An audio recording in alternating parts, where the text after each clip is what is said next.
തിരുവിതാംകൂർ ഭരണാധികാരികളുമായി ബന്ധപ്പെട്ടുകൊണ്ട് PSC repeated ആയി ചോദിക്കുന്നതും എന്നാൽ നമ്മളെ കൺഫ്യൂസിംഗ് ആക്കുന്നതുമായിട്ടുള്ള ചില ക്വസ്റ്റ്യൻസ് ആണ് നമ്മൾ ഈ ഒരു വീഡിയോയിലൂടെ ഡിസ്കസ് ചെയ്യാൻ വേണ്ടി പോകുന്നത്. അപ്പൊ ചില ടിപ്സും ട്രിക്സ് ഒക്കെ വെച്ചുകൊണ്ട് നമുക്ക് ഓരോ ക്വസ്റ്റ്യനും വളരെ കൃത്യമായി തന്നെ പഠിച്ചു പോവാം. അപ്പൊ നമ്മുടെ കോഡുകളൊക്കെ നിങ്ങൾക്ക് ഇഷ്ടപ്പെടുന്നുണ്ട്, യൂസ്ഫുൾ ആവുന്നുണ്ടെങ്കിൽ തീർച്ചയായും വീഡിയോ ഒന്ന് ലൈക്ക് ചെയ്യുക, നിങ്ങളുടെ അഭിപ്രായങ്ങൾ കമന്റ്സിലൂടെ അറിയിക്കുക. അപ്പൊ നമ്മുടെ ചാനൽ സബ്സ്ക്രൈബ് ചെയ്യാതെ പുതുതായി വീഡിയോ കാണുന്നുണ്ടെങ്കിൽ പ്ലീസ് നമ്മുടെ ചാനൽ ഒന്ന് സബ്സ്ക്രൈബ് ചെയ്ത് സപ്പോർട്ട് ചെയ്യാം കേട്ടോ. അപ്പൊ നമുക്ക് വീഡിയോ സ്റ്റാർട്ട് ചെയ്താലോ.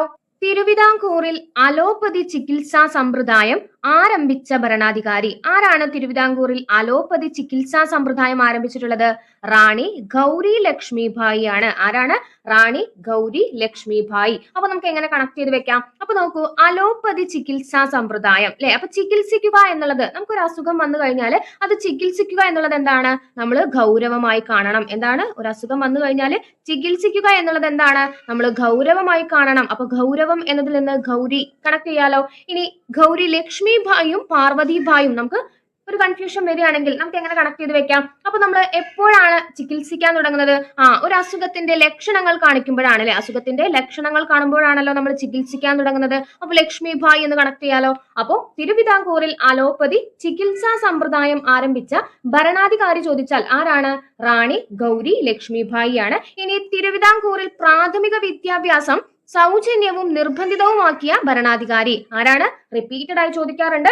തിരുവിതാംകൂറിൽ പ്രാഥമിക വിദ്യാഭ്യാസം സൗജന്യവും നിർബന്ധിതവുമാക്കിയിട്ടുള്ള ഭരണാധികാരി ചോദിച്ചാൽ ഗൗരി പാർവതിഭായി ആണ്. ആരാണ്? ഗൗരി പാർവതിഭായ്. അപ്പൊ പ്രാഥമിക വിദ്യാഭ്യാസം പ എന്നുള്ള അക്ഷരം വെച്ച് നമുക്ക് രണ്ടും കണക്ട് ചെയ്ത് വെക്കാം. അപ്പൊ പ്രാഥമിക വിദ്യാഭ്യാസം ഗൗരി പാർവതിഭായ്. ഇനി വർഷം ചോദിച്ചാൽ എത്രയാണ്?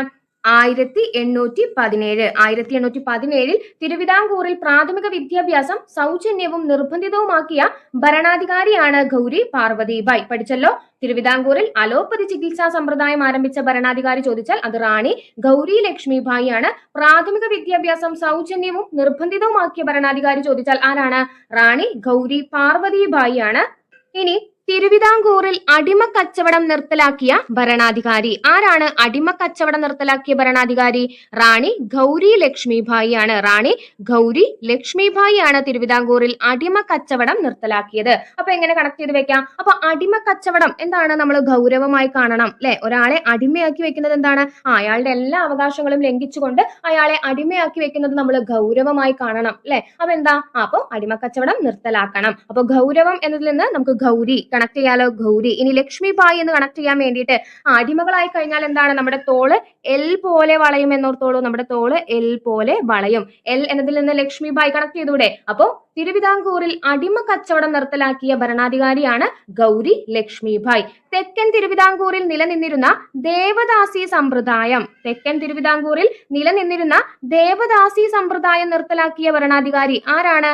തെക്കൻ തിരുവിതാംകൂറിൽ നിലനിന്നിരുന്ന ദേവദാസി സമ്പ്രദായം നിർത്തലാക്കിയ ഭരണാധികാരിയാണ് സേതു ലക്ഷ്മിഭായ്. സേതു ലക്ഷ്മിഭായ് ആണ് ദേവദാസി സമ്പ്രദായം നിർത്തലാക്കിയിട്ടുള്ളത്. അപ്പൊ എന്താണ് ദേവദാസി സമ്പ്രദായം? ഹൈന്ദവ ക്ഷേത്രങ്ങളിലെ ജോലികൾ നിർവഹിക്കുന്നതിനും നൃത്തകലാദികൾ അവതരിപ്പിക്കുന്നതിനും വേണ്ടി ദേവന് നേർച്ചയായി സമർപ്പിക്കപ്പെട്ട സ്ത്രീകളാണ് ദേവദാസി എന്ന് പറയുന്നത് അല്ലെ. അപ്പൊ നമുക്ക് എങ്ങനെ കണക്ട് ചെയ്ത് വെക്കാം? അപ്പൊ ദേവദാസി സ്ത്രീകൾ എന്തായിരുന്നു? സാധുവായിരുന്നു എന്നോർത്തോളൂ. ദേവദാസി സ്ത്രീകൾ എന്തായിരുന്നു? സാധുവായിരുന്നു. അപ്പൊ സാധു എന്നതിൽ നിന്ന് സേതു ലക്ഷ്മിഭായ് കണക്ട് ചെയ്യാലോ. അപ്പൊ തിരുവിതാംകൂറിൽ അടിമ കച്ചവടം നിർത്തലാക്കിയ ഭരണാധികാരിയാണ് റാണി ഗൗരി ലക്ഷ്മിഭായ്. തെക്കൻ തിരുവിതാംകൂറിൽ നിലനിന്നിരുന്ന ദേവദാസി സമ്പ്രദായം നിർത്തലാക്കിയ ഭരണാധികാരി ചോദിച്ചാൽ അത് സേതു ലക്ഷ്മിഭായ് ആണ്. ഇനി നോക്കൂ, ദേവസ്വം ക്ഷേത്രങ്ങളിൽ മൃഗബലി നിരോധിച്ചത് ഏത് ഭരണാധികാരിയാണ്?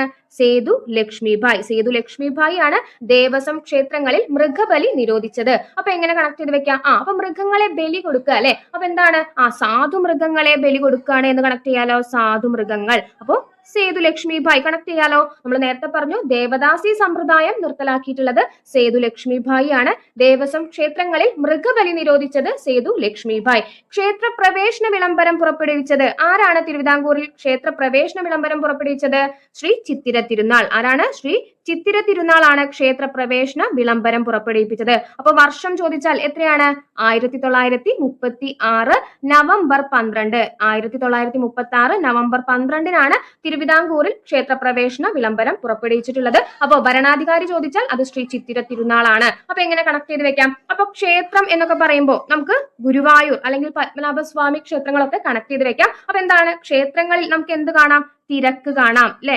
ക്ഷേത്രങ്ങളിൽ തിരക്ക് കാണാം. അപ്പോ തിരക്ക് എന്നതിൽ നിന്ന് ചിത്തിര കണക്ട് ചെയ്യാലോ? തിരക്ക് കാണാം അല്ലെ? ക്ഷേത്രങ്ങളിൽ നല്ല തിരക്ക് കാണാം. അപ്പൊ തിരക്ക് എന്നതിൽ നിന്ന് ചിത്തിര തിരുനാൾ കണക്ട് ചെയ്ത് വെച്ചൂടെ? ഇനി സുചീന്ദ്രം കൈമുക്ക് നിർത്തലാക്കിയ ഭരണാധികാരി. സുചീന്ദ്രം കൈമുക്ക് നിർത്തലാക്കിയ ഭരണാധികാരി ആരാണ്? സുചീന്ദ്രം കൈമുക്ക് നിർത്തലാക്കിയ ഭരണാധികാരി സ്വാതി തിരുനാൾ. സ്വാതി തിരുനാളാണ് സുചീന്ദ്രം കൈമുക്ക് നിർത്തലാക്കിയ ഭരണാധികാരി. എങ്ങനെ കണക്ട് ചെയ്ത് വെക്കാം? അപ്പൊ സുചീന്ദ്രം കൈമുക്ക് എന്ന് പറയുമ്പോൾ നമുക്ക് ശുചിത്വം എന്ന് കണക്ട് ചെയ്തൂടെ? ശുചിത്വം അല്ലെ? ശുചിത്വം. അപ്പൊ ശുചിത്വത്തിന്റെ ഭാഗമായിട്ട് നമ്മൾ എന്താണ്? വീടും അതുപോലെ നമ്മുടെ ചുറ്റുപാടുകളൊക്കെ എന്താണ്? വൃത്തിയാക്കും അല്ലെ? എന്നിട്ട് എന്ത് ചെയ്യും? എല്ലാ വേസ്റ്റുകളൊക്കെ എന്ത് ചെയ്യും? തീയിട്ട് കത്തിക്കും എന്ന് കണക്ട് ചെയ്തോളൂ. തീ. അപ്പൊ തീ എന്നതിൽ നിന്ന് സ്വാതി കണക്ട് ചെയ്തൂടെ? സുചീന്ദ്രം കൈമുക്ക് നിർത്തലാക്കിയ ഭരണാധികാരി. അപ്പൊ എങ്ങനെ കണക്ട് ചെയ്തു? സുചീന്ദ്രം എന്ന് പറയുമ്പോൾ ശുചിത്വം എന്ന് കണക്ട് ചെയ്തു. അപ്പൊ ശുചിത്വത്തിന്റെ ഭാഗമായിട്ട് നമ്മൾ എല്ലാ വേസ്റ്റും ഒരു മുക്കിലിട്ട് എന്ത് ചെയ്യും? തീ കൊളുത്തും അല്ലെ? തീ കൊടുക്കും അല്ലെ? സ്വാതി തിരുനാൾ. സുചീന്ദ്രം കൈമുക്ക് നിർത്തലാക്കിയ ഭരണാധികാരിയാണ് സ്വാതി തിരുനാൾ. വധശിക്ഷ നിർത്തലാക്കിയ തിരുവിതാംകൂർ രാജാവ് ആരാണ്? വധശിക്ഷ നിർത്തലാക്കിയ തിരുവിതാംകൂർ രാജാവ് ശ്രീ ചിത്തിര തിരുനാൾ. ആരാണ്? ശ്രീ ചിത്തിര തിരുനാളാണ് വധശിക്ഷ നിർത്തലാക്കിയ തിരുവിതാംകൂർ രാജാവ്. അപ്പൊ എങ്ങനെ കണക്ട് ചെയ്ത് വെക്കാം? അപ്പൊ വധശിക്ഷ അല്ലെ? ഒരാളെ വധിച്ച ശേഷം ഒരാൾ മരണപ്പെട്ട് കഴിഞ്ഞാൽ എന്താണ്?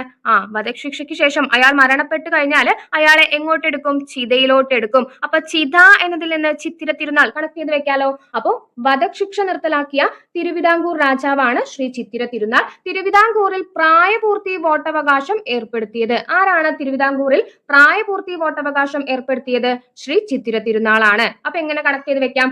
പ്രായപൂർത്തി വോട്ടവകാശം. നമ്മൾ വോട്ട് ചെയ്യാൻ വേണ്ടി പോയി കഴിഞ്ഞാൽ എന്താണ്? അവിടെ നല്ല തിരക്കുണ്ടായിരിക്കും അല്ലെ?